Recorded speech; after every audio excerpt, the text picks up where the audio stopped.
आदाब नाजरीन, मैं अकोला महाराष्ट्र से डॉक्टर रेहान खान। आज हम शनाख्त करेंगे ब्रह्मडंडी की।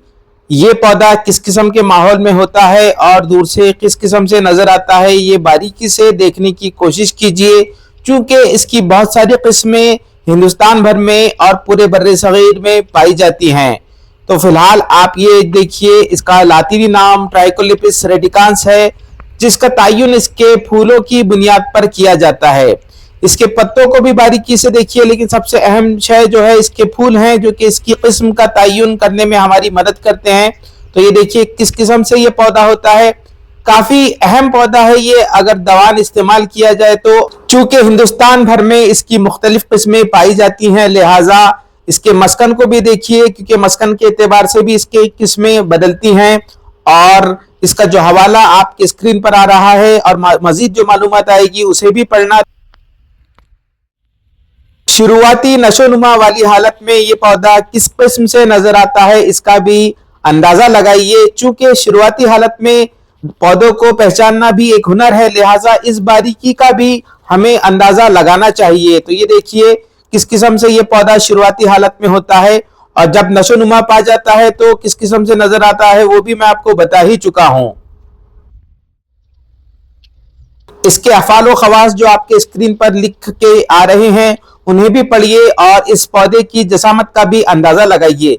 ये पौधा जमीन से तकरीबन आधे से 1 फीट ऊपर उठता है, और ये देखिए फिलहाल यानी दिसंबर में किस हालत में ये है। इसे फूल फल और तमाम ही चीजें लगी हुई है, यानी ये पौधा मुकम्मल नशोनुमा पा चुका है। लिहाजा इसके फूलों को देखिए, इसके पत्तों को भी देखिए, बारीकी से हर हिस्से का इसका जायजा लीजिए। दवान इसके अफाल खवास में मखसूस तौर पर मुकव्वी इसे माना जाता है और बर्स की ये बेहतरीन दवा समझी जाती है। इसकी शाखों के मुनक़सिम होने के तर्ज का भी अंदाजा लगाइए। 3 की तादाद में ये शाखें मुनक़सिम होती है और हर शाख के सिरे पर एक फूल लगता है। तो ये देखिए किस किस्म से इसकी शाखें मुनक़सिम होती हैं और उन पर पत्ते कैसे लगते हैं। पत्तों के किनारे जो है वो दंदानेदार है, यानी वो कांटे लगे हुए होते हैं, और जो फूल है उनके सिर भी देखिए। चूंकि ये भांगरे की खानदान से ताल्लुक रखने वाला एक पौधा है, लिहाजा इसे बारीकी से देखा जाना चाहिए। पुष्ट की जानिब से इसके पत्ते किस किस्म से नजर आते हैं और उनके कांटे भी मैं आपको बताने की कोशिश कर रहा हूं। तो ये देखिए निशानात के जरिए आप इसके कांटों का मुआयना कीजिए। इसकी नोक पर भी एक कांटा होता है, यानी ये थोड़ी खारदार शय है। हालांकि इसकी जो दूसरी किस्में होती हैं वो ज्यादा खारदार होती हैं, और इसकी जसामत तकरीबन 5.5 सेंटीमीटर की है, तो उसे भी देखिए। अब इसके मुख्तलिफ हिस्सों का अंदाजा लगाइए। ये इसकी कलियां हैं, जब ये फूलों में तब्दील होती हैं तो कुछ इस किस्म से नजर आती हैं। तो ये इसके फूल हैं, और जब ये फूल फलों में तब्दील होते हैं तो कुछ इस किस्म से नजर आते हैं।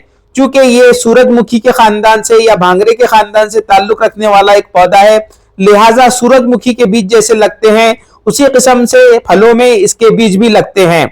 उनका भी अंदाजा मैं आप लोगों को लगवाऊंगा, लेकिन फिलहाल आप इस पौधे की औसत का अंदाजा लगाइए। कली से फूल वाली तीनों ही हालतों का आप लोग मवाजना कीजिए। इसकी कलियों की जसामत का भी अंदाजा लगाइए। पैमाइश पट्टी की बिना पर आप इन तीनों ही हालतों का अंदाजा लगा सकते हैं। तो गोल किस्म की इसकी कलियां होती हैं, और इस पर जो कांटे होते हैं वो थोड़े ज्यादा नोकीले होते हैं।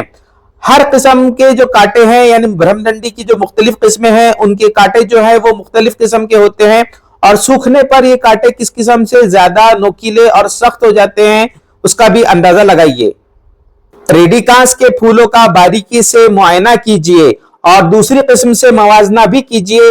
रेडिकांस के फूल कैसे फैलते हैं वो देखिए, और दूसरी किस्म के फूल किस किस्म से फैलते हैं वो देखिए। तो इसके जीरे और बजरे बारीकी से देखने की कोशिश कीजिए, और इसके रंग का भी बारीकी से अंदाजा लगाइए। चूंकि ब्रह्मडंडी की जो मुख्तलिफ किस्में होती हैं उनका तयन फूलों के रंग पर और उनकी जसामत पर और उनकी जो जीरे और बजरे हैं उनके फैलने के तर्ज पर किया जाता है, इसलिए इस हिस्से को बारीकी से देखना हमारे लिए जरूरी है।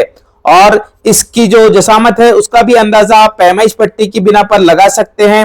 रेडिकांस की ये दिसंबर महीने की हालत और इसकी जो फूल हैं, जो कि सिर अलग होता है और नीचे का हिस्सा अलग होता है, और उसके जो कांटे हैं वो तमाम हिस्से बारीकी से देखे जाने चाहिए। ये इसके तुख्म हैं जिनकी पैमाइश तकरीबन आधा सेंटीमीटर की है। इन बीजों पर बहुत सारे बाल होते हैं जो कि मंतक की निशानी है इस बात की कि ये मुगल्लिज़ मनी है। और ये देखिए बैजादानी के बाक़ियात आज भी इस बीज में बाकी हैं।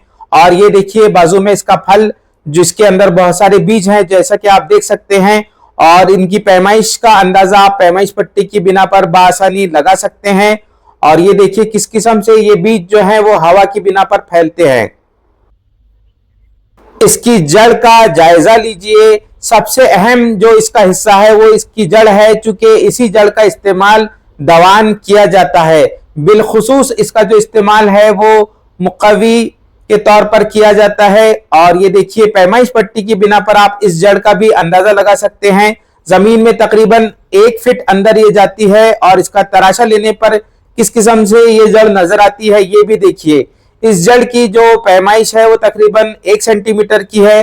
और जिन हजरात को बारीकी से दवा बनाना है वो इसकी जड़ की छाल का इस्तेमाल दवान करते हैं और अपनी दवा का मियार बढ़ाते हैं।